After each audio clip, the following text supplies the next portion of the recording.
Kim Kiyosaki, and my favorite investment of choice is real estate. And I recently did a presentation to a live audience. The subject of the talk was good deal, bad deal. And it was about how do you spot good deals in the market. Hi, I'm Kim Kiyosaki, and my favorite investment place versus bad deals, because there's a lot more bad deals out there than good deals. So my forte is how to analyze a deal, how to look at the numbers, how to tell if a property is worth pursuing or not.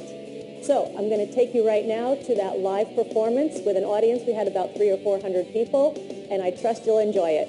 So here we go. If I can just see a show of hands, how many people here own real estate? Okay, great. How many people do not? Thank you. Okay, a distinction. How many people own investment real estate? Okay, how many do not? Great, thank you. Is there a difference between real estate and investment real estate? Yes. I would say all investment real estate is real estate, but not all. Okay, how many do not? All real estate is investment real estate. And I want to make the distinction because I have so many people come up to me and they said, oh, Kim, I just started investing in real estate. I went, great, what did you buy? They said, oh, I bought my home. I'm like, okay, let's separate out your investment, which is your business. Your investment real estate is business. Your home, you don't buy a home necessarily to make money quickly, right? It's an emotional buy. And so I never consider my home, or if you have a vacation home that you're just going to use, you're not going to rent it out, those are luxuries, basically. So today we're talking about investment real estate, and that is real estate that you buy with the intention of making money very quickly. Is that clear? Hello? Yes. Great, thank you. Okay, the reason I'm up here on stage today, 3 reasons actually. Number 1, my name is Kiyosaki. How many people have read the book Rich Dad, Poor Dad? All right. If for those of you who haven't, this is a must-read if anybody wants to take control of their financial lives. This was written by my husband, Robert Kiyosaki, and has been on the New York Times bestseller list now for close to 6 years. And this is where all of this is. Rich Dad, Poor Dad is my investment philosophy. This is my foundation. And again, if you haven't read it, please do so. So number 1. Number 2 reason I'm up here is I am somebody that knew absolutely nothing about money, nothing about investing, had no education, no training, wasn't brought up around anybody that invested in real estate. And so it was in 1989, Robert came to me and he said, Kim, it's time you start investing. I didn't even know what the word meant. All I knew is, I saw some stock shows on TV, and I said, does that mean you're supposed to buy stocks and bonds? And he's like, no. And so he began to teach me what his rich dad taught him, and then he said, okay, you're on your own. I'm like, great. So I go out there and I'm looking, and to make a long story short, my very first investment property was a little 2-bedroom, 1-bath house in Portland, Oregon. And we actually have a picture of it if you'll put it up on the screen. There it is. That's my mom on the porch. But that was my very first investment property, a little 2-bedroom, 1-bath house. And I'll tell you, I was scared to death. I'm like, what if the tenant moves out? What if I made a mistake on the numbers? What if the roof leaks? What if? I studied this property for days and days and days, went over all the what you call due diligence, checking out the property up one side and down another. And the funny thing is, when it came time to close the property, I'm at the closing table, and first of all, they couldn't make out my signature because my hand was shaking so much. And then I had to come up with $5,000, which I didn't have. So I had to scramble to come up with that. So I had this check for $5,000 in my hand. And they're like, okay, now we need the money. And they couldn't get the check out of my hand. I'm like, no, I can't do it. But that property, just to give you an example, that very first property cost me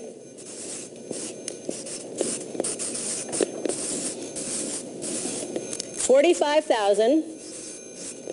As I said, I had to put $5,000 down. And so if anybody here in the audience or who's watching this on video, if you're saying, I don't have the money, I didn't have the money. I often don't have the money. But there's a really creative thing that happens. If you do not have the money, it can be a great benefit. Because all of a sudden, once you see a property and you get excited about it and you want it, you're going to start thinking about, how do I get the money? And you will get so creative, and you'll be amazed at some of the ideas that you come up with and some of the places the money comes from. So never let I don't have money stop you. It's not a valid excuse. Okay. This little property gave me a whopping cash flow, and cash flow is my rent comes in, I pay the expenses, I pay the mortgage, and at the end of the month, I had $25 a month positive cash flow. And I was so excited. I was so excited. It was so great. And so that was my very first deal, and that's where I really learned the fundamentals of real estate investing, because even though it was a small property, the basics of investing, the basics of running a property, of managing a property are the same. And so I kept investing, kept learning. I keep investing today. I'm investing all the time. But I wanted to show you one of my most favorite properties. This was one of my most successful real estate deals, and that's this property right here. It's a commercial property, happens to be in Phoenix, Arizona. And the beauty of this property, and let me just say one thing. I ended up with this property because of the biggest investment mistake I ever made in my life led me to this property. And I'm not going to go into the whole story, but basically I was negotiating on another property in Florida. I live in Phoenix. Didn't know the laws of Florida, thought I had to bring in an attorney, thought I had to bring in all the brokers and the experts who started negotiating this deal for me. And long story short, I lost the deal. We had negotiated for 6 months, and they call me and say, the deal's gone. I'm like, no. And I'm like, I'm not mad at the attorneys, I'm not mad at the brokers, I'm not mad at anybody except me, because I didn't trust myself to do this deal. And so I'm like, I knew how to do it. I knew what I needed to do, but I didn't trust myself. And so that night, it's like 11 o'clock at night. I'm like, I got to find the next investment. I got to find it. I'm looking through these papers. Now I'm negotiating on a deal from Phoenix in Florida. I find this property, which is this property here. Better deal, better cash flow, better financing terms, much better return on my money, and it's 2 blocks from my house. So that property, same fundamentals, same principles, just bigger numbers.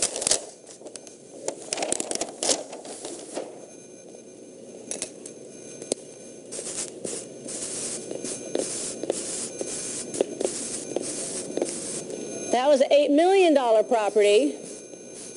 Had to put down $1 million, of which I did not have. So I had to find out how to get that money. Again, never let I don't have the money stop you. And this, instead of $25 a month, today it puts $30,000 a month in my pocket, month after month after month. So again, it's not rocket science what I'm going to talk about today. It's not necessarily, I say it's very simple. The concepts are very simple, but it's not necessarily easy. It takes time, it takes effort, because I really love encouraging people to become financially free, financially independent. And you can't do that being what we call a passive investor. If you want to just turn your money over to somebody else and let them manage it for you, that's fine. However, I don't think you're ever going to get to financial independence that way. So I'm talking about being an active investor. And the third reason I'm up here, as Pastor Maureen pointed out, I'm happy to say I'm the author of a new book called Rich Woman. And the subtitle is Because I Hate Being Told What to Do. How many people can relate? And this is a story of 6 women, my 5 girlfriends and me, and we are all starting our careers at about the same time in Honolulu, and we lose track of one another, and then we have a reunion 20 years later, and we've all taken very different paths. So one woman is a single working mom. Another woman is in the corporate world. Another woman gave up her career to raise her children and her family. And so we came from very, very different paths. And in this book, what these 5 women realize is that when it comes to money, there's 2 things. Either they're going to have to work until the day they die to keep up their lifestyle, or they're depending on somebody else to take care of them. So Rich Woman is a story of the 6 women, and basically addresses the issues and the questions that are very unique to women when it comes to the world of investing. Because how to invest, how to buy a property, how to buy a stock, how to analyze a business is the same for men and women, but there's some issues that are very different, and that's what this book addresses. All right, so those are the 3 reasons I'm standing up here today. And of course, I think we have some books available in your local bookstore here, right here on the property. Has anybody read this book, Rich Woman? Hey, thank you. Well, for all of the rest of you, go to the bookstore. Okay. So this talk is entitled Good Deal, Bad Deal. And I think one of the reasons I have a lot of people come up to me and they say, Kim, I'm so scared. I'm so scared to get started. And I think a lot of the fear comes because people don't know how to tell a good deal from a bad deal. Are there more good deals out there today or more bad deals? There's a lot of bad deals out there. And especially when the market is high priced, as it is today, there's fewer good deals than bad deals. There's a lot of bad deals. And when the market is depressed, you can find more good deals. So most people say, oh, now the market's high, I'm going to start investing. Where you make your money is when there's a market crash or correction. So we're all hoping for a market crash or correction because that's where we make our money. Matter of fact, my first property in Portland that I bought it because it was in a very depressed market. Portland was very depressed at that time. So you can go and buy property very cheaply and know that trends happen. You know, markets go down, markets come up. So if you can buy property in a depressed market, there's a good possibility you're going to do great on your money. So, good deal, bad. A lot of fear. There's a lot of good salespeople out there, correct? And their deal is always the best deal. I got the best deal. You go ask somebody, what's your best deal? Go ask a broker. Oh, I've got this one, this one, this one. So the purpose of this presentation today is to give you some distinctions and some ideas as to what to look for if you want to buy investment property, if you're going to start investing in property or already have and want to grow your portfolio. What I'm going to offer is some of the distinctions I've learned and what I've been taught by some fabulous real estate investors. Okay? All right, great. So they found that in learning, I could stand up here and talk all day, but the learning actually increases when you talk as well. So what I'm going to ask you to do, and if you're watching this on video, if you're watching it with somebody on video, then share with that person. I want you to pick a partner, and you're going to share. If you're watching this alone on video, talk to yourself. So pick a partner. Everybody get a partner. I'm asking you all to participate. Please participate. Your learning will increase. And here's the question. We're talking about being financially independent or accumulating cash flow properties, which I'm going to talk about a little bit more. But this is about being free. Ideally, you want to invest, whatever your investment vehicle is, you want to invest so that your money is working for you, so that you ideally do not have to work for money, so that you become financially free. So here's the question to share with your partner. Give you about a minute. If money were no issue, what would you do in your life? If money were no issue, because the vision that you want to hold for yourself in going through this process of investing, there's a vision out there that's important for you. Okay, so take about a minute, discuss. If money were no issue, what would you do in your life?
finishing up. And stop. Thank your partner. Okay, so what we're going to do today in just a little while is you and your partner are going to actually be analyzing two properties. And we're going to be talking about the numbers, how to analyze the numbers of a property. And I often hear people say, oh, but I'm not good with math. And oh, I get so confused with numbers. Or they just go glassy-eyed. Yeah? What? Huh? Huh? So forget about all that. Because the key in analyzing a property, in analyzing the numbers, and I love to analyze the numbers because it's a very creative process. It's not a math process. It's a creative process because as you look at the numbers, and you'll see today, the numbers do tell a story. So you can look at numbers on a property and actually start to see what's going on with that property. And it's really important that, again, you can understand how to tell a good deal from a bad deal, because by knowing a good deal, you can minimize your risk, you can make a lot more money, you can also, if you need to, if you've got a good deal, there's a lot of people that want to give you money for that. So by understanding the difference, you can be a much more successful real estate investor. And I'll give you a couple of examples of two people that did not understand the numbers and couldn't tell the difference between a good deal and a hole in the ground. Okay. My friend lives in Singapore, and he came to me and goes, oh, I'm so excited. I bought this property in Malaysia. Great.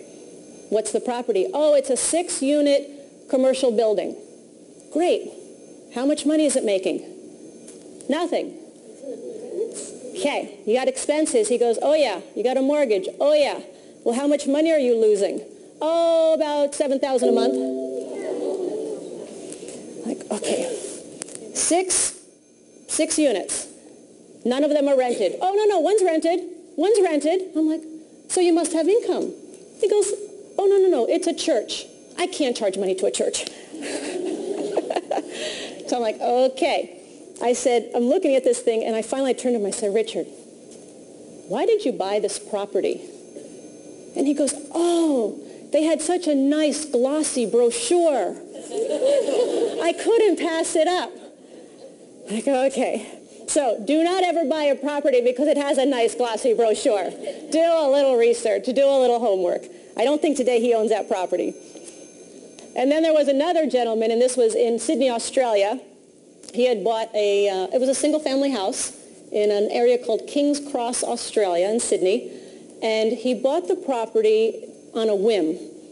And he was scared to death. He was so afraid that, because he had never bought a property before.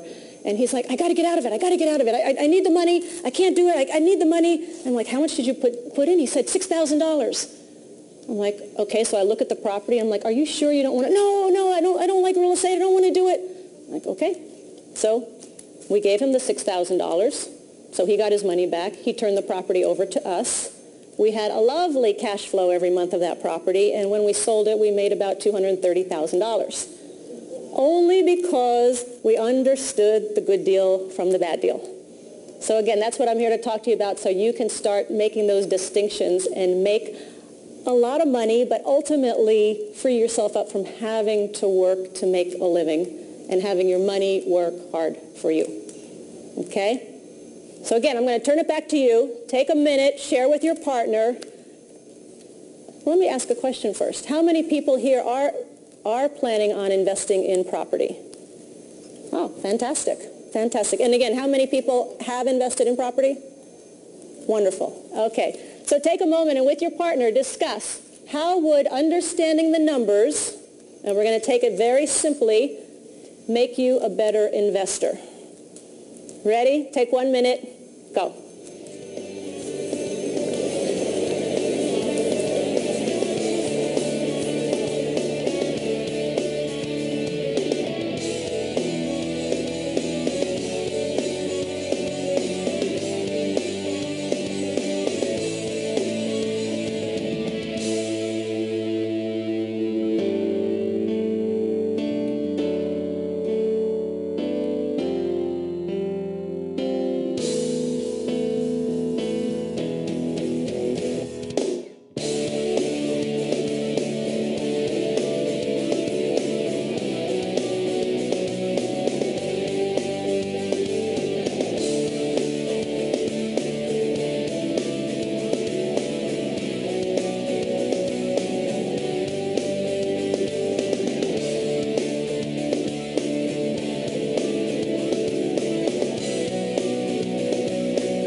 And finishing up.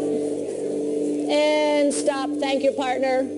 If you're watching this alone, thank yourself. Okay. There's two types of ways you can invest in property, and there's so many different vehicles for property. You can buy residential property, you can buy commercial property, you can buy land, you can buy notes, you can buy apartment buildings. There's so many ways you can invest. But whatever type of investment in real estate you're going after, you're usually going for one of two things. And the first is called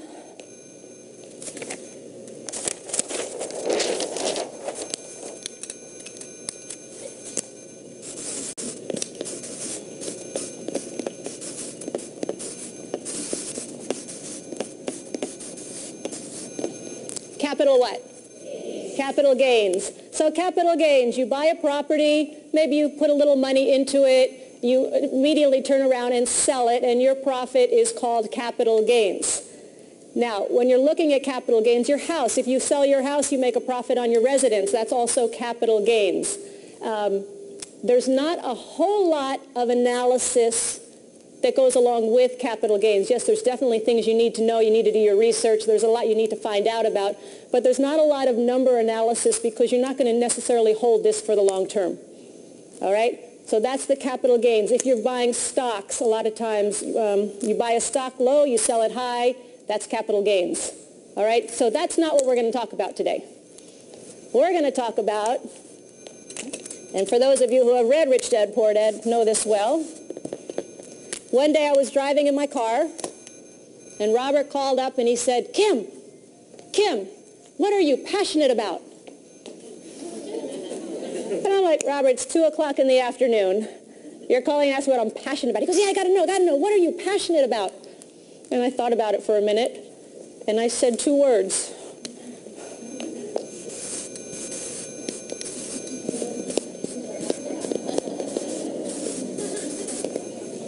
I said, cash flow. He said, yes, I knew it. And I am. I'm very passionate about cash flow because it's freedom. Now, what cash flow is, basically, if you're buying a property, you get your rent. Maybe it's a single family. Maybe it's an apartment building. You collect your rent. You pay all your expenses. You pay your loan or your mortgage. And at the end of the month, you have a cash flow. Might be positive, could be negative. Do we want negative cash flow properties? No, we're looking for positive cash flow properties. We're looking for properties that every month you will be getting a positive cash flow, and again, ultimately leads to your freedom because then you no longer have to work because your money is working for you. So today we're going to be talking about cash flow properties. Any questions on that? Is everybody clear on the difference between capital gains and cash flow? Everybody clear? Anybody not clear? Okay, great. So that's the type of property we're going to talk about. That's what we're going to analyze. And now we're going to start getting into a little bit of the analysis. I'm going to break it down, make it really simple. It's going to be very simplified. Some of this might sound too simple, but for those of you who have bought the product and are watching this on video, there's actually on the program, there is a more detailed analysis that you can study as well. But the key points here that I'm going to point out, I think there'll be some very fine distinctions that you'll be making. And again, you'll start to see how the numbers tell the story.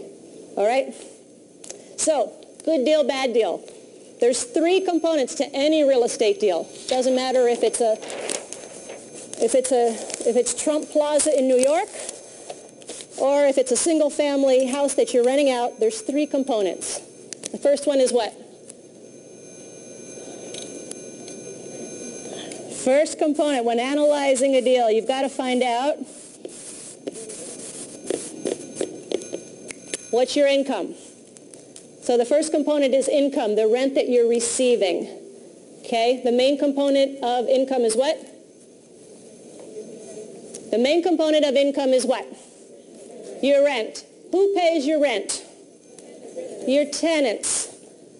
So the key to finding good income properties, and the key to the income section, you say, the question is, how do I increase the income, right? How do I increase the income of this property? So if the key component is rent, if your tenants pay your rent, the key to the income section is knowing how to find and keep great tenants. correct? That's really all it comes down to. Yes, there's other factors, but if you can find and keep great tenants, that will make your life so much easier, because also not only do they pay the rent on time, but they also will recommend your property to other people as well, especially if it's in multiple unit. So the key to income is how to find and keep great tenants. And if I can just do a quick commercial plug, this is a very good friend of mine, Ken McElroy.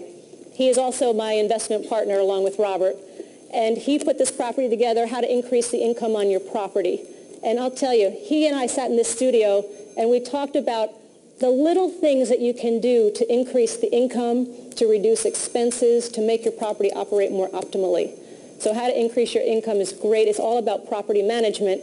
And for those of you who are doing property, you know that management is really a key. And finding good property managers is sometimes tough to do. So one of the keys is great property management. So I recommend this product. Okay, so you've got your income. You've got your tenants paying your income. What's the next component of any real estate deal? Hello? You got it.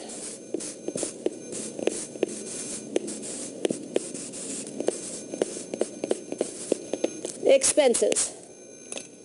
And I used to think the question to ask is, how can I reduce expenses? Well, anybody with half a brain can cut expenses. But a lot of times what happens is they cut expenses on a property and they also cut the value of their property.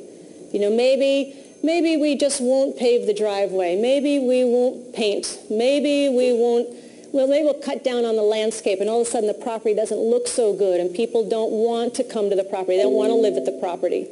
So it's not how do I cut expenses. The question is, how do I spend money most effectively to increase the value of my property? Got it? I'll give you an example. We have a property and we wanted to put a lot of trees in. It was a little bit stark, and in Phoenix it can look very dry if there's not a lot of green and foliage. So we wanted to put a lot of trees in, and our property manager says, no, that'll increase your water supply, that'll increase your water bill. Your water bill's going to go through the roof.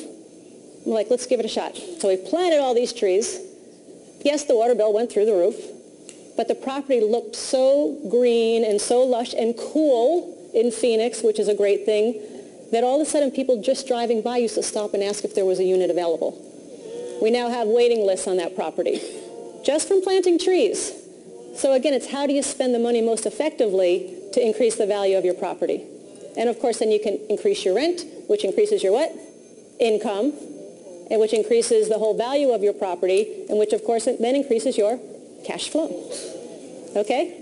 So you've got income, you've got expenses. The third component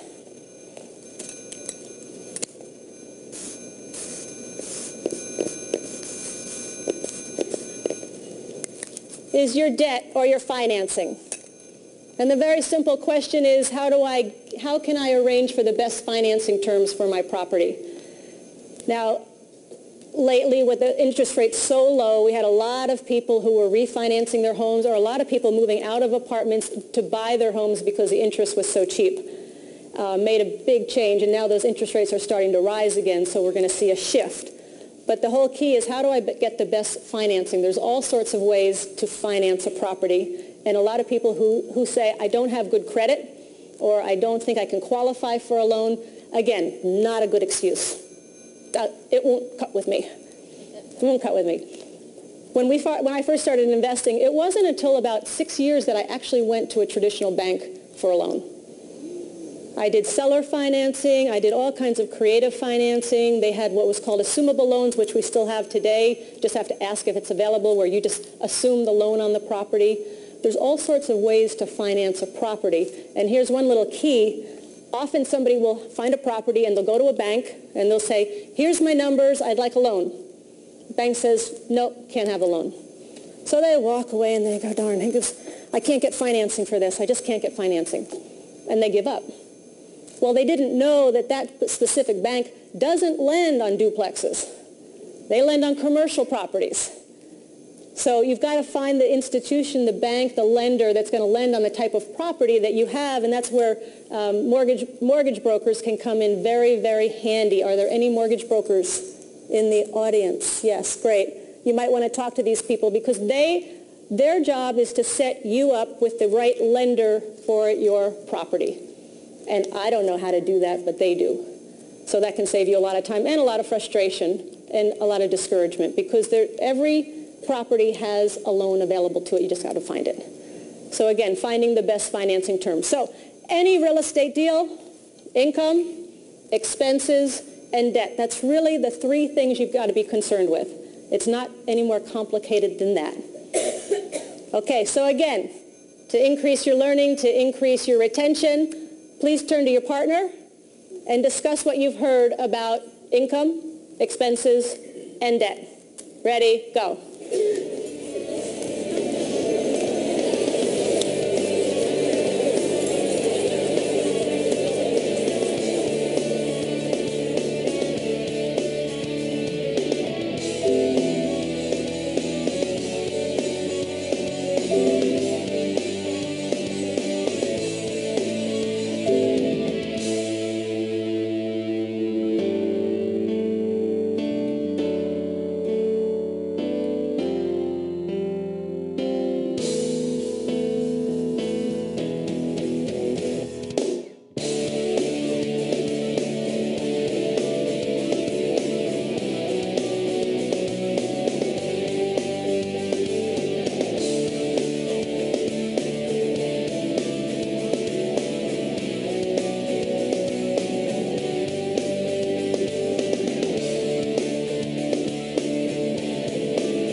Begin finishing up and stop and thank your partner. And if you're at home, thank yourself.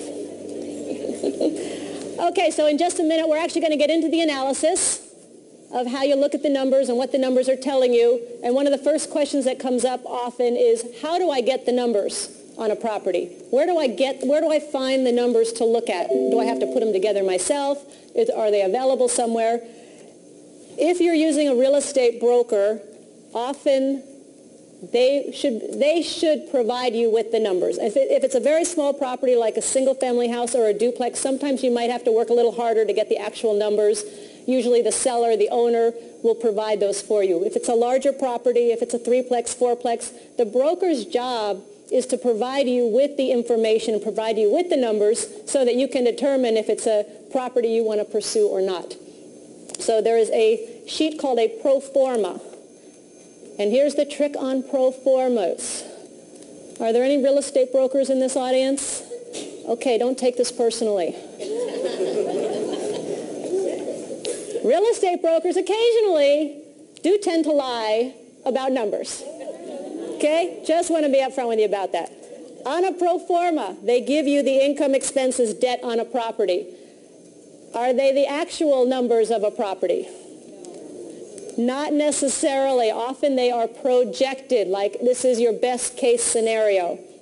So it's always important that you get the actual numbers. And once you have tied up the property, once you have an agreement to purchase the property, you have a time period to do what's called due diligence, which is to do your research, to check out the property, to check out the numbers. And it's during that period where you get the actual numbers from the seller, either from the seller themselves or from the broker. But again, be careful on the pro formas. That's just a guideline to see if you're interested, and then you take the next step to go forward. Does that make sense? Okay. So again, if you're watching this on video, there is in the program a more detailed analysis that we'll walk you through, and I can make that available here for anybody as well. All right? Great. Okay, are we ready to do a little analysis? We're going to look just at the numbers. Are there other factors to buying a piece of property, to finding a good deal? Of course. Location. Okay. Was just with Donald Trump. Robert and Donald are writing a book together.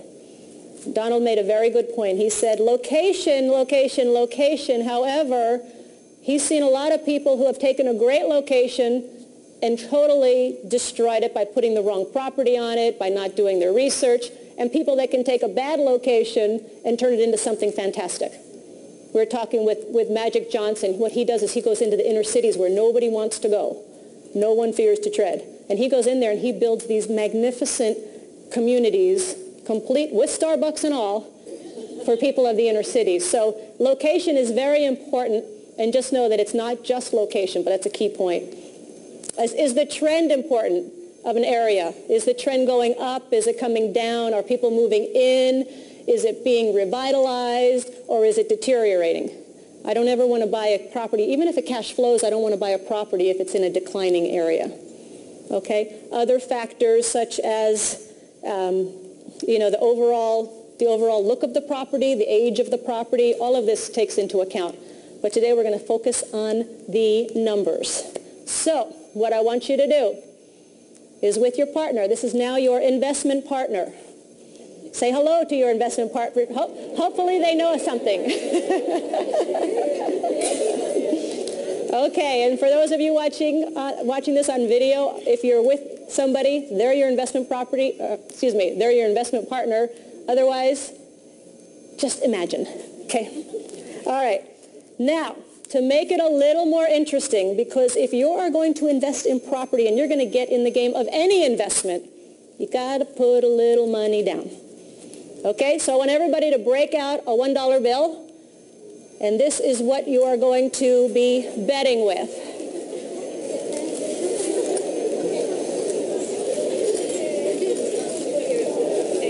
And if you're saying, I don't want to put up $1, I don't want to risk $1, this is not the game for you.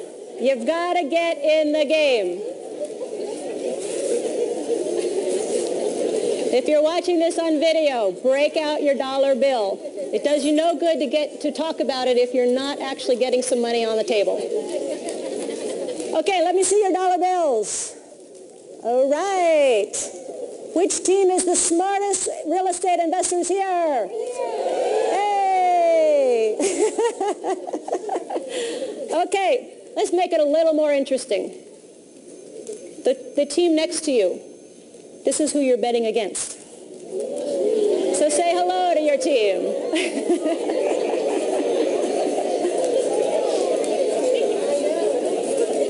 Okay, grab your partner's hand, hold it in the air. Who's the winning team? Okay, great. What we're going to do is I'm going to show you two properties. One's a 10-unit apartment building, one's a 12-unit apartment building. We're going to break it down into income, expenses, and financing. Okay, and based on the numbers I show you, you are going to determine which property it is you would want to pursue further. All right? So we're going to find out who the smart investors are. Okay, so what's the first component of any real estate deal? Income. All right, put up the first analysis for income. Okay, property number 1, property number 2. Take a couple minutes with your partner, determine just based on those numbers alone which property you would want to pursue. Ready, go.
finishing up. And stop. Okay, let me see those dollar bills again. Who's the winning team? Okay, which team thought property number 1 was the property they want to pursue? Show of hands. Okay, good. And which teams chose property number 2? All right. Pretty even split. Okay, in the income, what obviously stands out? Vacancy. How many teams did not choose property number 2 because of the high vacancy? Okay. How might a high vacancy work in your favor? Quick turnaround. Okay. Here's a key. Very, very correct. Here's a key. One of the things we like to do when it comes to property is find a property with a problem and fix the problem. If you can find a property with a problem and you can fix a problem, what does that do to the value of your property? Raises it. What does it do to your income? Raises it. What does it do to your cash flow? Raises it. So if you look at this 30% vacancy, if you can fix that problem, if you can lower that vacancy rate, the value of your property goes up, the income goes up, and the cash flow goes up. Now, can you fix every problem? No. You've got to know what problems you can fix and what problems you cannot fix. But if you can, that's what we always look for. Often it's properties that are mismanaged, and you bring in a good management team to turn it around, again, increases everything on that property. Okay. A low vacancy rate of 2%, what could that indicate?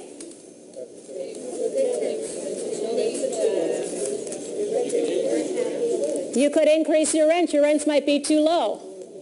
So maybe there's an opportunity there to raise your rents to be more competitive, which of course increases your income, increases your cash flow. So again, these are the questions that come up as you're looking at these numbers, and then your job is to find out what the fact is behind the question. Okay, another reason I like to focus on vacancy, because your greatest expense in investment real estate is a thing called turnover. Think about it. If somebody moves out of your building, what have you got to do? Carpet cleaning, clean the apartment, paint, market it, advertise it. All of these add to the expense of your property. So it goes back again to the key under income is to find and keep great tenants, because they're going to stay, they're going to recommend the property to other people. Which brings to another point, there's a little item there called late fees. What do late fees indicate? Not great tenants. They're paying late. So not only do you have a 30% vacancy on property number 2, but you've got tenants that are not great. So obviously this property may not be managed quite so well. That could be a negative, that could be a plus. Okay.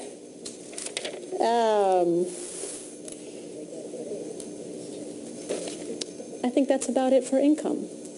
Okay? So again, what it does is you look at these numbers, and I've only highlighted a few because there are just some key points that I really want to point out when it comes to the income section. But it starts to raise questions in your mind to figure out how this property really is. By looking at vacancy, late fees, you can start to draw a picture about this property. All right?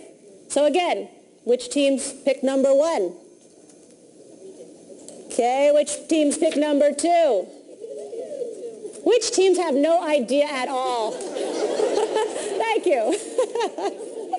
Okay, just hang in there. That's great. I'm glad you're here. Okay, now we're going to go on to expenses. Again, you're going to look at the expenses, decide between you and your partner which property of the 2 you would pursue. It's the same property, 10-unit apartment building and a 12-unit apartment building. Please put up the expense side.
All right, based on expenses, which teams chose property number 1?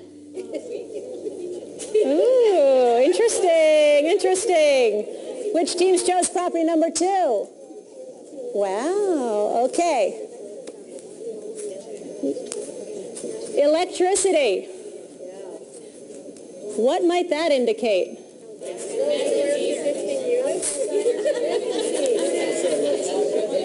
I heard it over here. It's called master metered. What master metered, it may, you have to check it out, but what master metered means is who pays all the electricity? The owner or the landlord. The owner or the landlord pays all the electricity. The tenants do not pay the electricity. Okay? Now, how might that be an opportunity? How would you change it? Make them pay for it. You can do that. You can actually divide it up so the tenants pay. There are companies. You don't actually even have to put meters on every unit. There are companies that will come and divide it up for you. Now, you got to find out if that's doable. Maybe in that neighborhood that won't fly, but maybe it will. So master meter property could be a big opportunity. Okay, you got to weigh it out. How many people think the manager in property number 1 is making way too much money? How many people think the manager in property number 2 is not making enough money? Okay. Property number 2 has a high vacancy rate, not great tenants. Maybe you're getting what you paid for. Pay your managers well if they're doing a good job. It will increase the value of the property, make your life so much easier. And again, you've got to find out what is acceptable and look for good property managers. Okay. So, you can see which way this is going. All right, we're talking about painting and carpet cleaning. What do those numbers indicate? Turnover. Your greatest expense is what? Turnover. So property number 1, they're doing a lot of cleaning on their units. That means they're having a high turnover. So even though there's a 30% vacancy, there's actually even turnover on top of it. So that's definitely a problem property. Can you fix the problem? We'll see. Okay.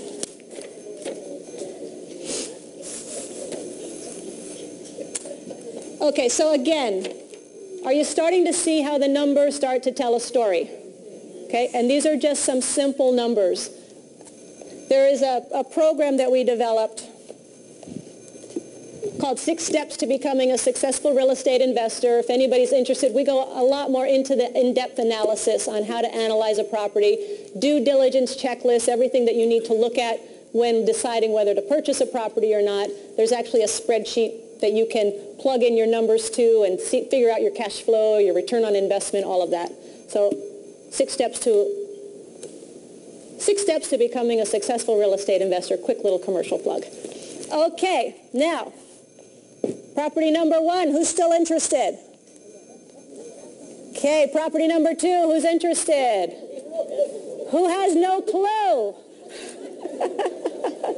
All right, hang in there. We're going to go now to the debt section, the financing section. So I'm going to give you about a minute to look it over and decide, do I want to go after property number 1 or property number 2? If you would put up that slide. Ready, go.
begin finishing up.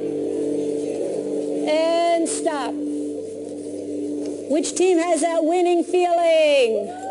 Right. All right. You got that winning feeling if you're watching on video? I hope so. All right. Property number 1. Who says yes? Okay, you're liking it. Property number 2. Who wants that? Woo-hoo-hoo. Got a lot of property number 2. Who still has no idea? Okay.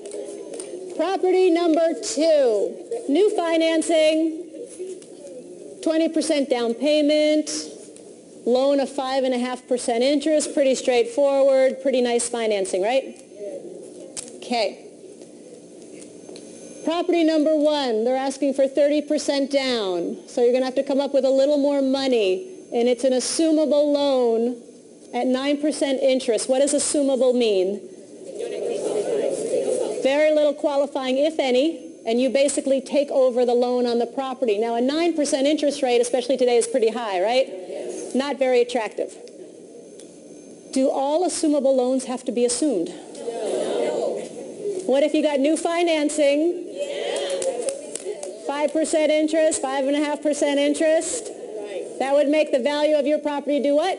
Go up. Make your cash flow go what? Yeah. Go up. Great. So, again, you've got to look at it. There's sometimes penalties. I'll tell you a quick story. Sometimes if you have an assumable loan, the seller will be penalized if they have to pay off that loan early. So we were looking at a property.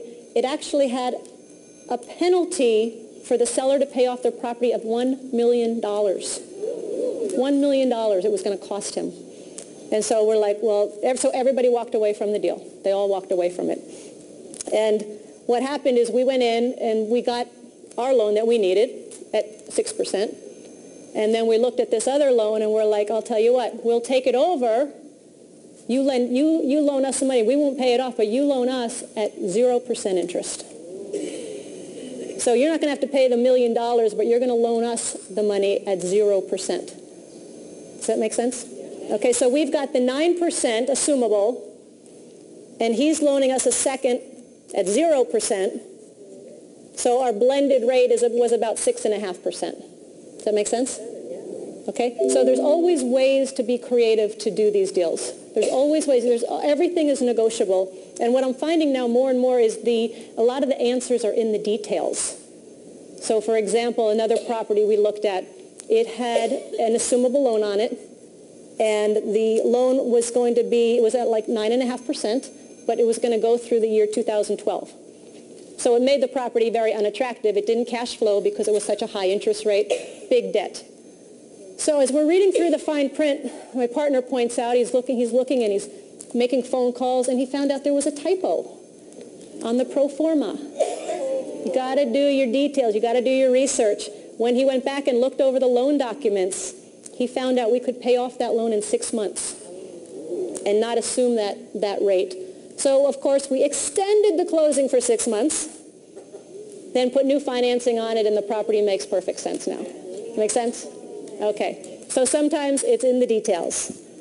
All right, so we've got income. We've got expenses.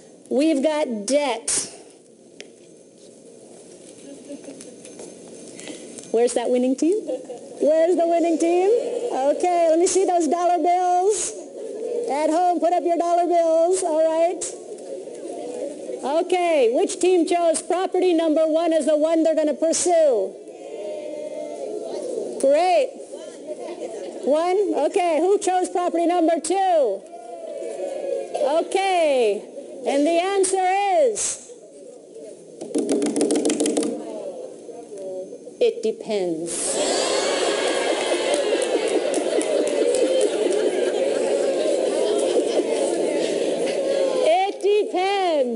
All of the questions that come up, the next step then is you've got to do your homework. You've got to find out, separate the fact from the fiction.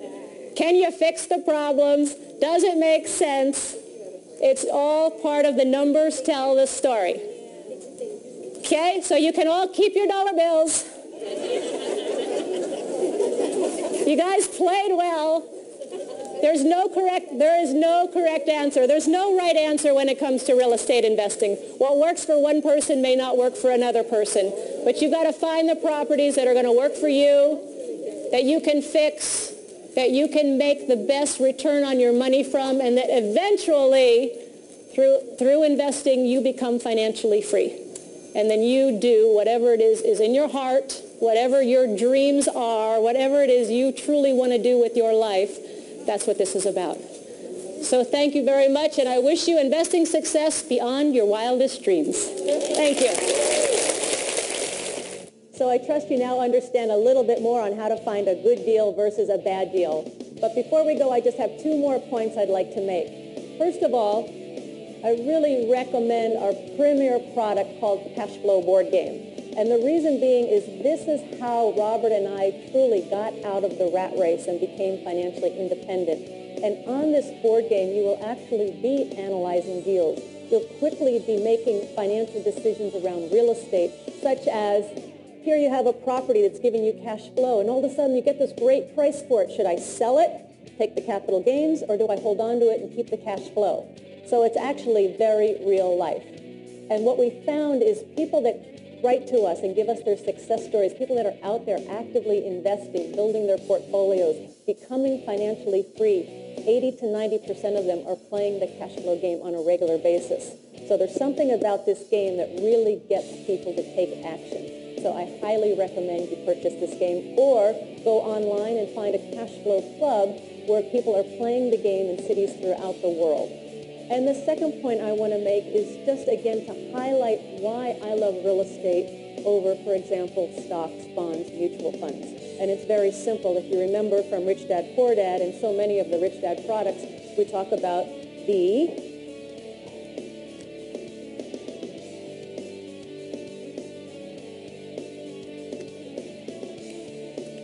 income statement, which is income and expenses, and the balance sheet,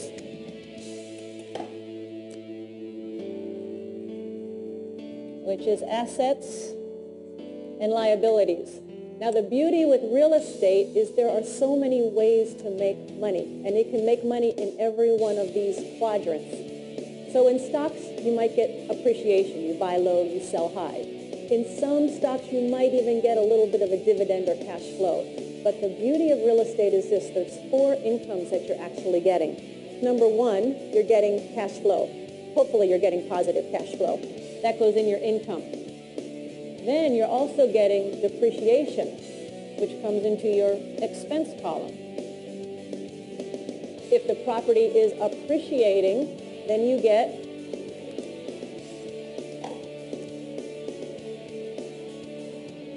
appreciation, and you have a loan that you're paying off over time, so you also get the beauty of